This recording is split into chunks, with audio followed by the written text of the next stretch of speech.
Sekolah Rakyat merupakan program pendidikan gratis berbasis asrama yang diinisiasi Kementerian Sosial Republik Indonesia untuk anak dari keluarga miskin, bertujuan mengatasi kendala ekonomi dalam pendidikan dan diluncurkan pada Oktober tahun 2025.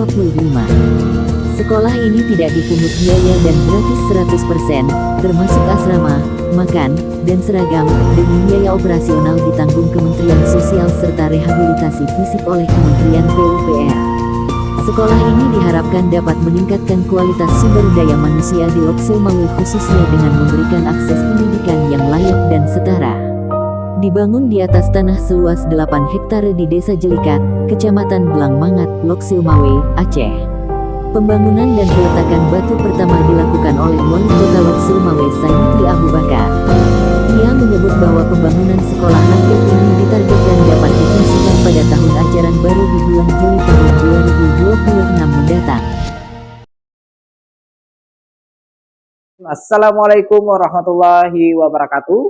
Jumpa kembali bersama saya tentunya Muhammad Arazi Effendi di podcast Bisa Aja, ngobrol santai kita aja ya, dan insya Allah bisa dinikmati oleh semuanya. Bersama kita narasumber kita pada hari ini sama Ibu Rismanidar. Ibu Rismanidar ya, bergerak di bidang sosial Bu ya, selama ini Bu ya. Ibu bisa diceritain Bu terkait dengan Ibu, boleh perkenalkan diri dulu. Ya, saya Rismanidar, saya bergerak di bidang sosial, kebetulan saya bekerja di Kementerian Sosial. Oh, Kemensos. Iya, Kemensos. Memang karyawannya Kemensos. Jadi saya itu bergeraknya untuk pertama kali di tahun 2008. Wah, 2008 sudah di Kemensos. Itu untuk ke program bantuan sosial di seperti PKH, Bu ya. PKH. Itu langsung di kementerian, Bu ya? Iya, memang direkrut untuk program PKH. Itu seperti apa kegiatannya, Bu? Kegiatannya yang pertama kita kan melakukan validasi. Jadi kan harus validasi, evaluasi itu kan data-data. Jadi data yang masuk dari BPS divalidkan lagi. Berarti si BPS ini mendata terlebih dahulu. Iya. Dulu tim Ibu memvalidkan. Apakah sudah benar, apakah sudah cocok diberikan untuk bantuan ya. Jadi ada validnya lagi, ada di validasi. Berarti masih aktif Bu ya di PKH? Masih. PKH saya enggak pindah tugas ke di sini SR, Sekolah Rakyat. Itu Sekolah Rakyat ya. Program baru juga. Program Pak Prabowo kita ya. Ya, kalau dulu itu melalui Kementerian Sosial. Ya. Berarti Ibu sudah bertugas ke SR, Sekolah Rakyat yang ada di Lhokseumawe ya. Satu-satunya sekolah rakyat yang ada di Lhokseumawe ya. Ya. Masih berkecimpungkah di dalam PKH atau sudah fokus di sekolah rakyat ini? Udah fokus ke sekolah rakyat. Di sini Bu, di sekolah rakyat sebagai apa kalau boleh tahu? Wali asrama. Wali asrama putri ya. Ya, wali asrama putra. Nanti ada orang lain lagi ada orang lain lagi. Sudah beroperasi dan kita di sini seperti kita ketahui para penonton kita berada di sekolah rakyat ya. Tepatnya di ruang BK ini ya. Alhamdulillah sudah sangat memadai untuk masyarakat dan rakyat. Nah, Ibu Rismanidar ini sebagai pengasuh wali ya. Iya. Wali yang perempuan. Wali asrama. Wali asrama. Ada wali asuh lagi nanti. Ada wali asuh itu beda lagi Bu ya. Ada beda lagi. Jadi wali asrama. Asrama. Ini sudah berapa bulan Bu? 4 bulan lah. 4 bulan sudah berjalan ya. Udah berjalan 4 bulan. Dan gurunya nginap juga di sini seperti Ibu? Enggak. Yang nginap boleh pulang. Boleh pulang. Kalau guru boleh pulang. Kalau wali asuh, wali asrama itu nginap. Tapi yang nginap pun yang piket. Karena kan nanti ada shift Bu ya? Ya, semua harus nginap. Enggak semua harus nginap. Yang shift aja, yang kena masuk shift aja. Karena kita kan masuk shift di sini. Nanti kalau udah selesai gedung kita itu lagi dibangun. Yang di depan tadi ya? Di depan tadi itu lagi dibangun. Itu juga sekalian rumah-rumah dibangun. Rumah untuk para guru, wali asuh, wali asrama, kepala sekolah. Jadi aman ya? Keluarganya bisa dibawa kemari? Iya, ini kita tingkatannya SMA, SMP ya. Jadi ini berarti kelas 1 SMP baru ada. Jadi kita ini SRMP 33. SRMP 33. Lhokseumawe. Kalau 32 berarti ada lagi. Ada lagi daerah. Berarti kita 33 ya. Sebenarnya kita dulu se-Indonesia ini ya. Se-Indonesia. Sebenarnya kita tadinya itu SRT. T-nya apa itu? Terintegrasi. Jadi kalau SRT itu ada SD, ada SMP atau ada SD, ada SMA. Ya. Salah satunya itu harus ada SD betul. karena kita gedungnya nggak cukup. Jadi Asramanya kita nggak SMP cukup. saja ya. SMP aja yang ada.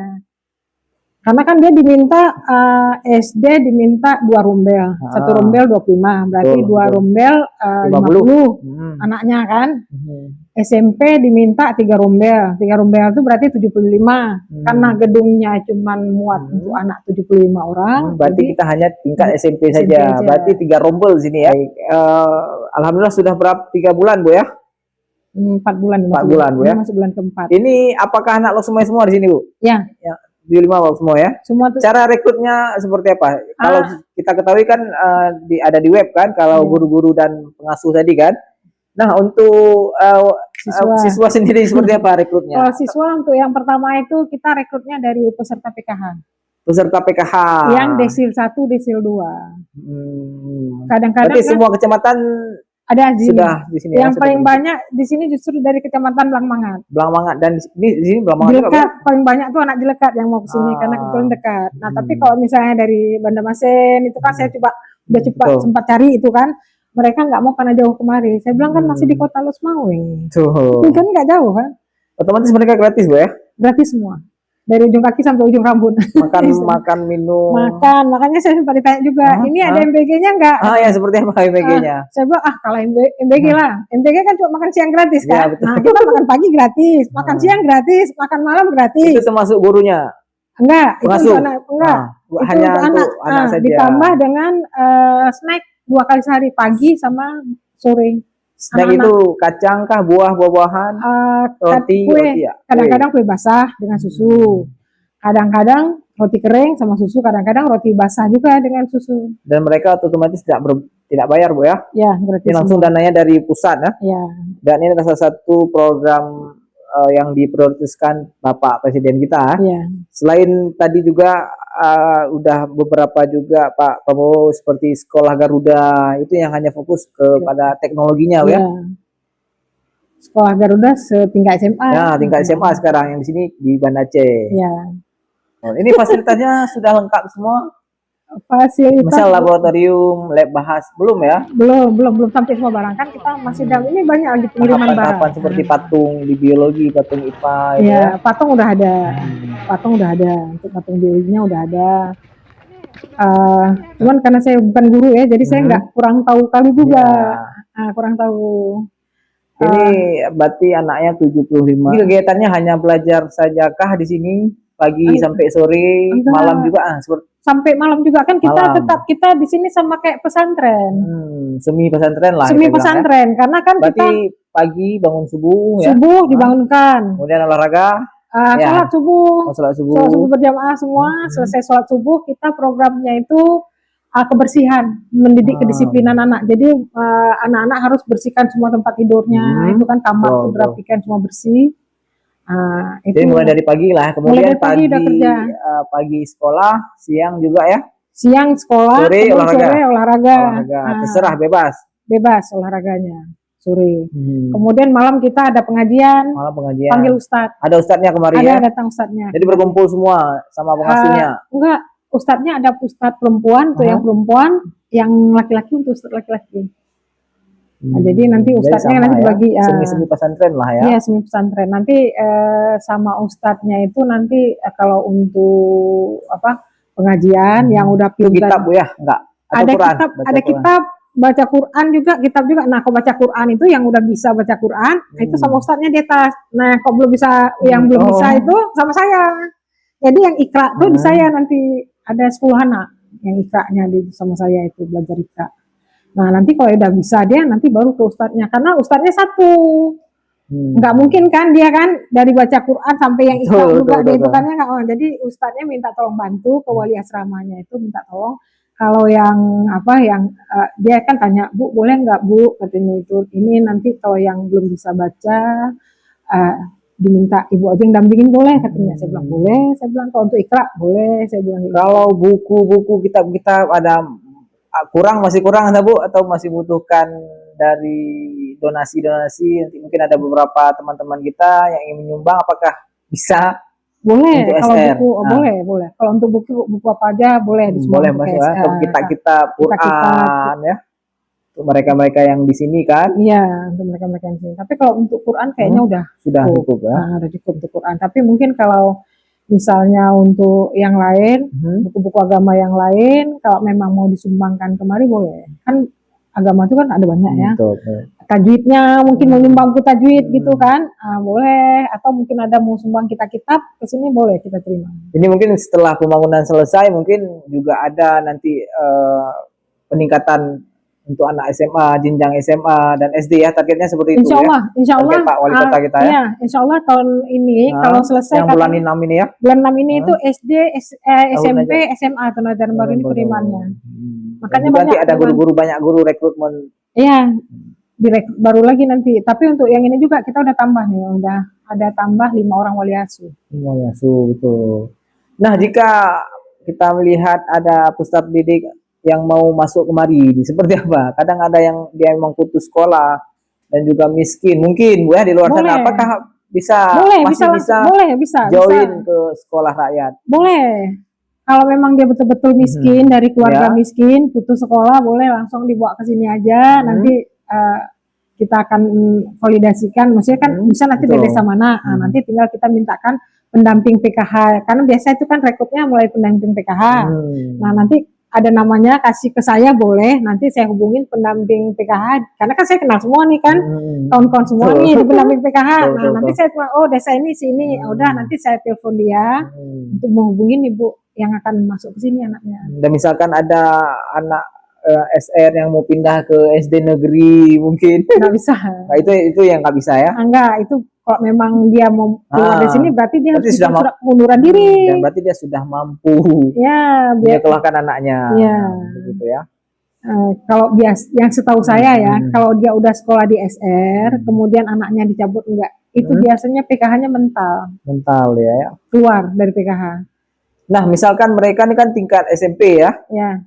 Seperti kita ketahui banyak lomba di luar sana. Apakah ini masuk juga bergabung bersama SD, SMP negeri lainnya, misalkan ada lomba bola, lomba MTQ juga mereka bisa tampil, bisa diajak. Bisa diajak. Dan bisa kita surati ya, Bu ya. Bisa. Bisa bergabung, tidak hanya di asrama sini maksudnya. Enggak. Mereka juga bisa mengikuti berbagai lomba-lomba. Kegiatan lomba mereka kan. Ya, boleh. Nanti kalau memang ada kegiatan lomba, tak tolonglah disurati ke sini, kita persiapkan anak kita nanti. Allah Ibu istiqomah di sini ya, semoga ya. Nah Bu, ini mungkin sesi terakhir, ada yang ingin Ibu sampaikan ataupun harapan Ibu kepada pemerintah seperti apa, dan harapan Ibu kepada masyarakat yang sudah diberikan PKH seperti apa. Mungkin statement terakhir boleh Ibu berikan kepada pemirsa. Ini ya.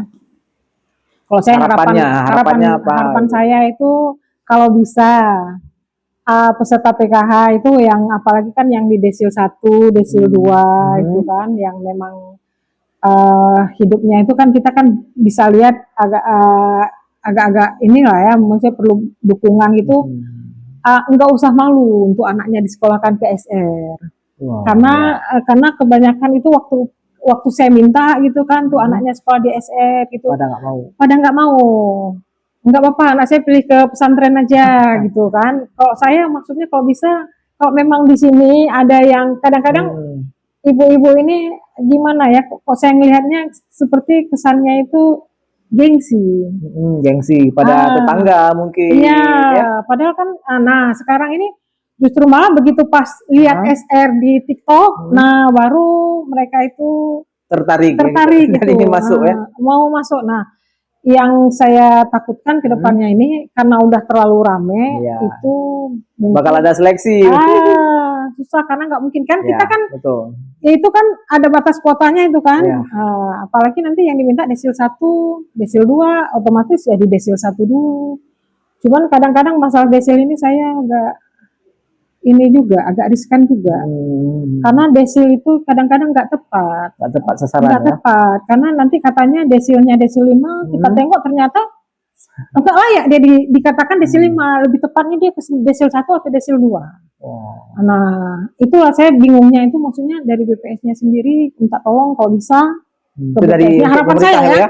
Harapan saya untuk pemerintah itu kan ke BPS-nya kalau bisa jangan sampai lah data itu kalau kita lihat kadang-kadang rumahnya lantainya tanah, tapi kok bisa masuk ke desil 3. Harusnya lantai tanah itu kan dindingnya dinding masih kita bahas setengah triplex, setengah itu kok bisa ke desil 3 itu. Kalau bisa jangan sampai data-data seperti itu tuh bisa masuk ke desil 3. Itu harapan saya ke pemerintah. Nah, kalau bisa itu ya maksudnya kalau memang desil 1 ya ke desil 1 lah. Disesuaikan. Jangan Katanya sampai nanti tidak invalid. Itu masalahnya di itu. Jadi kan kasihan dengan anak-anak yang desilnya itu, makanya kadang-kadang saya kayak kemarin ini ada kan untuk yang pengganti, karena kan ada yang nggak mau anak sekolah di sini, jadi keluar. Oh deh, nggak apa-apa kita pakai pengganti. Atau teman saya bilang, Kak, tapi setelah dicek desilnya desil 3 katanya gitu. Berarti kan nggak bisa nih di SR. Hanya 1 dan 2. 1 dan 2 tuh saya bilang kondisi rumah seperti apa? Lantainya tanah. Kemudian dindingnya triplek. Jadi tripleknya itu udah bolong-bolong. Masukkan aja. Kita bertanggung jawab dengan data yang kita berikan. Kita siap untuk tanggung jawab. Ya udah, nggak apa-apa. Nanti kalau memang ada pemeriksaan, silakan periksa. Karena apa yang kita berikan benar. Nah, itu jadi kok saya harapannya ke pemerintah, kalau bisa untuk untuk data desil ini, kalau memang benar-benar lah, jangan sampai nanti yang desilnya harusnya 5, malah desilnya 1 atau 2. Ada yang dirugikan. Ada yang dirugikan dan ada yang diuntungkan. Betul. Baik, Bu. Baik, Bu, itu harapan Ibu kepada ini ya, penerima manfaat tadi dan kepada pemerintah itu sendiri. Ini Bu Risma Nidar sudah berlalang buana nih di kesosialan ya. Baik, terima kasih atas waktunya, Bu ya. Atas kesempatannya di Bisa Aja ngobrol santai bersama kita dan semua bisa dinikmati bersama. Terima kasih atas kesempatannya. Assalamualaikum warahmatullahi wabarakatuh.